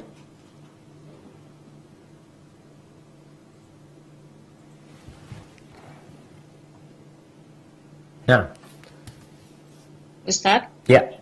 Ya, Ustadz, pertanyaan berikutnya, bagaimana seharusnya sikap saya terhadap anak saya yang tidak memperdulikan saya? Saya sudah berusaha mendekati dan bertanya padanya, apakah ada salah mamah yang bikin kamu sakit hati? Kalau ada, mamah minta maaf. Dia anak laki saya satu-satunya dan sudah punya 2 anak. Saya tetap mendoakan dia meskipun dia menjauhi saya. Mohon pencerahannya, Ustadz. Allahu Akbar, jamaah ya. Ini anak durhaka sama orang tuanya ya. Bagaimana Allah Azza wa Jalla memerintahkan kepada anak, wasainal insana biwalidayhi husna. Kami wasiatkan kepada anak untuk berbuat baik sama orang tuanya. Ini anak menjauhi orang tuanya. Kalau orang tua melakukan kesalahan, Ini kasih nasihat sama anaknya dulu nih. Dan kepada setiap anak. Allah mengatakan, wa in jahadaka ala an tusyrika bi ma laysa laka bihi ilm fala tuti'huma. Kalau orang tuamu memaksamu untuk melakukan kesyirikan, jangan taat. Ini orang tuanya menyuruh anaknya melakukan kesyirikan. Ini bertentangan dengan perintah agama. Apa sikap anak? Jangan taat. Tapi punya orang tua seperti ini, apakah kita menjauh? Kata Allah, wasahibhuma fid dunya ma'rufa. Engkau tetap wajib menemani, mendekati keduanya di dunia ini dengan cara yang baik. Maka kalau orang tua punya anak durhaka, yang tadi menjauh dari orang tuanya, dari ibunya, yang diperintahkan untuk berbakti kepada ibunya, ibunya, dan ibunya, baru kepada bapaknya. Maka tugas orang tua menghadapi anak seperti itu, yang pertama beristighfar, mohon ampun sama Allah Azza wa Jalla. Mungkin engkau pernah menyakitin hati orang tuamu. Mungkin dulu ibumu juga pernah engkau bikin menangis atau bersedih, sehingga sekarang dibalas di anakmu. Kita nggak tahu jemaah. Tapi yang jelas, kama tadinu tudanul jaza'u min jinsil amal. Sebagaimana engkau berbuat, maka seperti itu yang akan diperbuat. Sebagaimana engkau bertindak, balasannya seperti itu. Ma min dzambin ajdaru an yu'ajjilallahu lahul uqubah ma'a ma yaddakhilu lahu yaumil qiyamah min baghyin wa qati'atir rahim. Tidak ada dosa atau kezaliman yang lebih pantas untuk disegerakan hukuman di dunia, plus yang disisakan, ditabung nanti buat dia di akhirat hukuman tersebut, lebih daripada kezaliman menzalimin orang lain atau memutuskan silaturahim. Dan tidak ada kezaliman yang lebih dahsyat daripada menzalimin orang tua atau membuat sakit hati orang tua. Maka nasihat Anda buat sang ibu untuk beristighfar, mohon ampun sama Allah Azza wa Jalla. Doakan orang tuanya. Ingat-ingat introspeksi diri sebelum nanti kita akhirnya dihisab pada hari kiamat. Sekarang melihat anaknya durhaka seperti itu. Yang kedua, sabar. Sebagaimana orang tua kita sabar dulu menghadapi kita. Yang ketiga, berusaha memberikan nasihat kepada anak. Mungkin lewat orang tuanya dia nggak mau dengar. Karena orang itu dikasih nasihat oleh orang yang pernah menyakitin hati dia, kadangkala dia menolak. Cari lewat lisan orang lain. Siapa yang bisa memberikan nasihat kepada dia? Sepupu dia, kawan dia. Karena yang namanya peringatan itu tetap bermanfaat buat orang-orang beriman. Hada wallahu a'lam bishawab. Pertanyaan berikutnya, Ustadz. Nah. Ustadz, mohon nasihatnya. Bagaimana sikap saya sebagai putri anak pertama setelah mengetahui aib ayah saya, di mana diajak oleh ibu untuk memergoki melakukan maksiat di suatu hotel. Karena ibu saya sudah merasa capek atas sikap kasar dan perbuatan ayah. Dan ibu setelah dibantu dibuatkan usaha di rumah oleh ayah, sejak itu tidak pernah diberi uang sama sekali oleh ayah. Jazakallah khair Ustadz, semoga Allah memberikan kesehatan bagi Ustadz beserta keluarga dan seluruh umat muslim di muka bumi ini. Allahumma amin. Afwan. Jadi anak ini diajak ibunya untuk apa istilahnya? Memergoki ayahnya di suatu hotel bermaksud. Satpol PP razia. Ya untuk memergoki Ustadz ayahnya yang sedang bermaksiat di suatu hotel. Iya, barakallahu fiik. Yang pertama, rumah tangga ini harus dibangun di atas wa ta'awanu 'alal birri wat taqwa. Saling membantu dalam kebaikan dan ketakwaan. Kemudian Allah mengatakan watawasau bil haqq watawasau bis sabr. Mereka saling mengingatkan kepada kebenaran dan mengingatkan kepada kesabaran. Kalau sekarang mendapatin orang tua yang melakukan kemaksiatan, maka sang istri hendaklah memberikan nasihat kepada suaminya. Kalau tahu suaminya berzina umpamanya di hotel, gak perlu ajak anaknya, tapi lakukan gugat cerai, khulu, selesai urusan. Ketika sudah berusaha. Jadi kalau anti masih berharap dari suami yang seperti itu datang memergokin dengan harapan suaminya nanti kembali memberikan nafkah, kembali seperti dulu, yang ada keributan. Jadi ketika kita mengingkari kemungkaran, hendaklah mengingkari kemungkaran dengan cara yang bijak. Kita tidak boleh memata-matai orang yang melakukan dosa, cari-cari kesalahannya. Tapi kalau kita tahu atau melihat orang itu melakukan dosa tanpa memata-matai, tanpa mengintai, maka kita wajib mengingkari kemungkaran tersebut. Jadi kalau sang ibu ini merasa tahu suaminya melakukan kemaksiatan di sebuah tempat, mamanya berzina dengan seorang wanita di sebuah hotel, dia melihat tanpa dia memata-matai, maka dia tinggal laporkan kepada pihak yang berwajib. Tidak harus dia bawa anak. Maka nasihat anak, sang anak coba kasih nasihat bapaknya. Kalau nggak bisa tulis surat buat bapaknya, sampaikan. Sang ibu kalau sudah muak sama bapaknya, udah nggak suka sama bapaknya, selesai sudah, silahkan gugat cerai. Mungkin itu juga akan membuat sang bapak jadi sadar. Ketika sudah kasih nasihat, sampaikan, suamiku, kalau engkau masih seperti ini, aku merasa terzalimi, engkau masih berbuat maksiat seperti ini, mohon maaf, aku akan gugat cerai. Itu hak wanita. Dan ketika seorang melihat kemungkaran, rubah kemungkaran tersebut. Tapi catatannya, jangan sampai menimbulkan kemungkaran yang lebih besar nantinya. Hadza wallahu a'lam bishawab. Maka kondisinya, ya Allah, mudah-mudahan COVID-19 ini membuat orang-orang yang berbuat maksiat itu jadi sadar kembali kepada Allah Azza wa Jalla. Hadza wallahu a'lam bishawab. Naam. Saat pertanyaan berikutnya, saya ada dekat dengan perempuan dan sudah berencana untuk Afan, suaranya putus barusan. Bisa diulangin? melamar dia setelah saya. Ustaz, saya ada dekat dengan perempuan dan saya ada dekat dengan perempuan. Setelah sudah itu berencana, ya, dan sudah berencana untuk melamarnya setelah ia wisuda. Ya. Tapi akhirnya saya tahu dia sudah punya pacar lagi. Pacarnya itu bukan orang baik. Qadarullah, tadi malam saya chat dia dan ternyata HP-nya lagi sama pacarnya. Semalam pacarnya cerita sendiri kalau ia sudah zina pacarnya sampai 2 kali. Pacarnya juga kirim foto mereka ke saya. Pertanyaannya, apa yang harus saya lakukan, Ustadz? Apakah saya diamkan saja?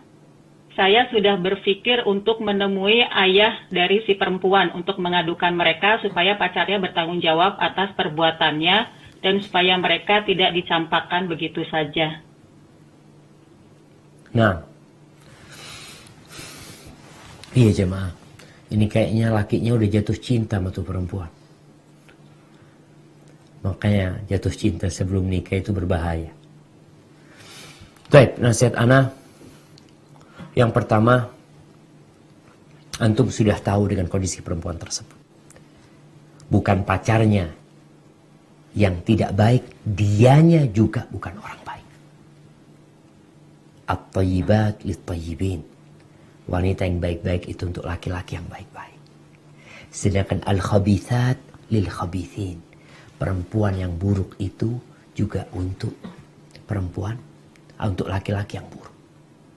Jadi kalau antum tahu kondisi perempuan yang antum dekat sama dia, yang antum berencana melamar dia, ternyata dia bukan orang baik, alhamdulillah.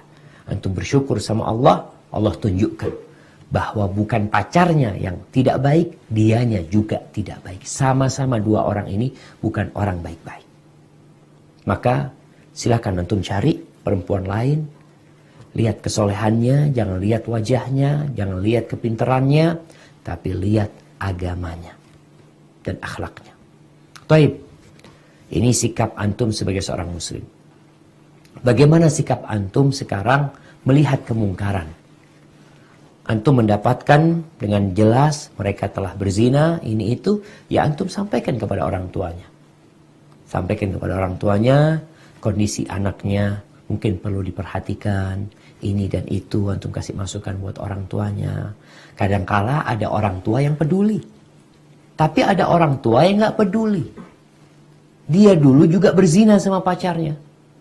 Kemudian ketika dia dapat anak yang mungkin dibawa sama pacarnya kemana, dia memperbolehkan hal itu. Tapi sebagai seorang muslim, tetap antum sampaikan, bukan masalah tanggung jawab, tapi masalah bermaksiat kepada Allah Azza wa Jalla. Ada laki-laki yang tanggung jawab, dia pikir dengan bertanggung jawab, dengan dia menikahin perempuan tersebut, dosa dia terhapuskan. Nggak seperti itu. Jadi urusannya dia akan bertanggung jawab di hadapan Allah Azza wa Jalla. Maka diperlukan taubat. Memohon ampunan kepada Allah Azza wa Jalla. Menyesali perbuatan yang telah berlalu. Berazam untuk tidak melakukan. Dan dia tinggalkan dosa-dosa itu. Hadza wallahu a'lam bissawab. Pertanyaan selanjutnya, Ustadz. Jika kita berada di pilihan menyelamatkan nyawa karena wabah atau menyelamatkan nyawa dari kekejaman manusia pada daerah tertentu yang terjadi penjarahan, bagaimana menyikapi dan memilihnya, Ustadz? Sedangkan himbauan pemerintah untuk kita agar jangan pergi keluar kota. Jazakallahu khair. Tunggu, nggak paham mana? Pilihannya tetap berada di kota itu, Ustadz, sesuai dengan anjuran pemerintah. Ya. Tapi atau keluar dari kota itu karena di kota itu sedang terjadi penjarahan yang berakibat juga pada keselamatan nyawa, Ustadz. Apa yang harus dia lakukan? Ya, di antara dua pilihan itu. Nah, artinya dua pilihan ini sama-sama beresiko kematian. Dia kalau tetap di tempat itu, dia resiko mati. Dia keluar dari kota, mungkin resiko mati terkena COVID-19. Maka ditimbang antara maslahat dan mudaratnya. Kalau keluarnya dia dari kota tersebut, yang pertama, dia bisa menyelamatkan diri. Yang kedua, dia tidak menularkan COVID-19. Maka itu bisa menjadi pilihan. Tapi kalau ternyata dia akan keluar dari kota tersebut ke tempat yang mungkin dia akan menularkan COVID seperti itu, maka dia nggak boleh. Dia mati sendiri, itu lebih baik daripada dia membuat banyak orang lain mati gara-gara dia. Kalau memang seperti itu kondisinya, maka dipertimbangkan antara maslahat dan mudaratnya. Karena ada dua kematian yang dipertimbangkan sekarang. Penjarahan yang mungkin dia mati di sana, atau dia keluar, dia mungkin juga mati, atau dia menularkan yang menyebabkan orang lain mati, maka coba dilihat. Kalau dia keluar aman, insya Allah ke tempat yang dia tidak berkumpul dengan manusia, insya Allah dia tidak menularkan, dia mengisolasi dirinya. Semoga hal itu lebih baik buat dia. Hadza wallahu a'lam bissawab. Ustadz, pertanyaan berikutnya, mana yang harus didahulukan untuk sedekah? Membantu orang tua di rumah atau berbagi untuk kemanusiaan di luar? Nah, Masya Allah. Ya. Coba nih supaya jelas pertanyaan ini dibuka. Firman Allah di surat Al-Baqarah. Tunggu. Ayat. Oh, bismillah.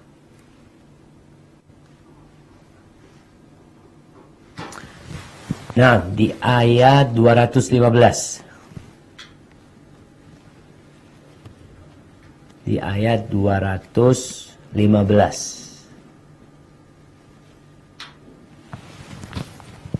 Udah dapat? Nih, Allah Azza wa Jalla mengatakan, Yas'alunaka madza yunfiqun.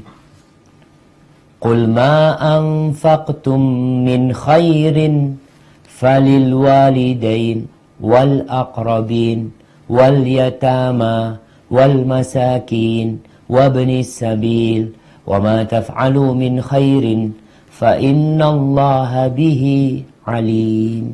Mereka bertanya kepadamu Muhammad alaihi salatu wassalam, ya Rasulullah, tentang apa yang harus mereka infakkan.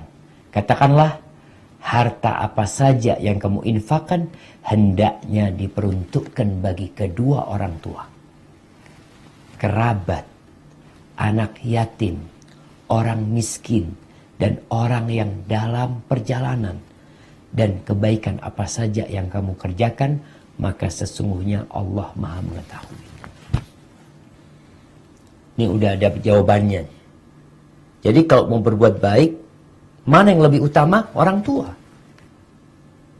Setelah orang tua, kerabat. Kata Nabi SAW, bantuanmu, sedekahmu untuk kerabatmu itu engkau akan dapat 2 pahala. Pahala sedekah sama pahala silaturahim. Apalagi sama orang tua kita. Bukan kita tidak peduli dengan kemanusiaan, dengan sosial. Masalahnya, kalau kita bicara umat manusia, yang peduli sama mereka, orang banyak. Antum salah satu yang peduli. Tapi kalau sama orang tua, itu kewajiban antum. Mungkin gak ada orang lain yang peduli sama orang tua antum. Sama kerabat antum. Maka hendaklah seorang hamba itu sadar. Ketika dia punya rezeki, dia mau bantu orang lain. Dia kerabatnya dulu dibantuin. Apalagi orang tuanya. Allah mulai dengan falil walidain. Itu kedua orang tua. Baru Allah sebutkan kerabat. Ketika umat manusia melakukan yang seperti ini, jemaah, kepedulian mereka kepada orang tuanya, kepada kerabatnya, insya Allah tingkat kemiskinan itu akan berkurang. Kenapa? Dalam setiap keluarga hampir selalu ada, nah katakan hampir selalu ada yang sukses, yang bisa bantu keluarganya. Kalau mereka menjalankan nih, antum gak usah bangun yang jauh-jauh, keluarganya urusin tuh keluargamu, insya Allah kemiskinan akan teratasi. Maka setelah antum bantu keluarga, bantu kerabat, ada kelebihan harta yang lain, silahkan untuk yang disebutkan nama Allah Azza wa Jal, untuk anak-anak yatim, untuk kaum fakir miskin, seperti itu. Dan antum berbuat baik di mana dan kapanpun, kepada siapapun, Allah tahu. Kita kalau berbuat baik sama orang itu banyak yang tahu. Tapi kalau sama keluarga kita, sama ayah kita, sama adik kita, sama ponakan kita, mungkin gak ada yang tahu. Hanya kita sama mereka, serta Allah Azza wa Jalla yang selalu mengawasin kita. Hada wallahu a'lam bishawab. Ustaz, pertanyaan selanjutnya. Belum Bagaimana cara ini menyikapi keluarga yang tidak peduli dengan masalah akhiratnya? Misalnya membiarkan anak-anaknya tidak sholat. Apa sikap kita? Ya. Jamaah rahimakumullah. Ini sebenarnya masuk kepada pertanyaan-pertanyaan yang tadi. Innamal mu'minuna ikhwah. Orang-orang beriman itu saudara. Kalau kita membaca firman Allah ya, yang berkaitan dengan orang-orang beriman itu, al-mu'minuna wal mu'minat ba'duhum awliya'u ba'd. Nah, di surat Taubah coba dilihat. Surat Taubah ayat 71. Surat At-Taubah ayat 71. Apa kata Allah Azza wa Jal? Wal mu'minun wal mu'minat ba'duhum awliya'u ba'd ya'muruna bil ma'ruf wa yanhauna 'anil munkar wa yuqimuna as-salah wa yu'tuna az-zakah wa yuti'una Allah wa rasulah ulaika sayarhamuhumullah innallaha azizun hakim. Yang artinya dan orang-orang yang beriman, laki-laki dan perempuan, sebagian mereka menjadi penolong bagi sebagian yang lain. Mereka menyuruh berbuat yang ma'ruf dan mencegah dari yang mungkar, melaksanakan sholat, menunaikan zakat dan taat kepada Allah dan Rasulnya. Mereka akan diberi rahmat oleh Allah. Sungguh Allah maha perkasa dan maha bijaksana. Jadi jamaah rahimakumullah, itu sifat orang yang beriman. Melihat saudaranya nggak makan, kita berbagi makanan. Lihat saudaranya kelaparan, kita kasih sedekah sama dia. Ini urusan dunia. Bagaimana kalau melihat saudaranya nggak sholat? Kalau nggak makan, kelaparan, mati. Tapi kalau nggak sholat, masuk neraka nantinya. Apakah kita peduli dengan masalah makan, tapi kita tidak peduli dengan masalah akhirat dia? Seharusnya kita peduli. Sebagaimana orang berpikir sekarang untuk menyelamatkan saudaranya, berdonasi, ini itu untuk orang lain, ya bagus. Tapi jangan lupa, yang lebih penting bagaimana menyelamatkan saudara kita dari api neraka. Bukan dari COVID-19 saja. Ini urusan dunia. Baik kita selamatkan. Tapi dari api neraka yang akan membakar selama-lamanya di sana nantinya. Maka kalau melihat ada seorang keluarga, mungkin kerabat kita, yang mereka tidak mendirikan sholat, tugas kita memberikan nasihat. Menyelamatkan mereka. Dengan apa? Dengan lisan, dengan tulisan, dengan berbagi buku, dengan diundang kajian, diajak datang ke rumah kita, atau apalah segala cara yang halal, kita ajak mereka. Ajak makan bersama, kemudian datengin ustadz, sampaikan ustadz. Bagaimana nih kita menghadapi kehidupan ini? Tumbuhkan keimanan kepada akhirat. Imanan kepada Allah Azza wa Jal. Ajak ke kuburan. Agar ingat kematian. Jadi ada banyak hal yang bisa kita lakukan terhadap saudara-saudara kita yang mungkin mereka jauh dari Allah Azza wa Jal. Kita menyelamatkan mereka. Kalau kita membiarkan, maka yang akan terjadi bencana. Bukan hanya buat orang yang tidak sholat dan keluarganya. Buat kita yang melihat. Namun kita membiarkan. Ya Allah jamaah.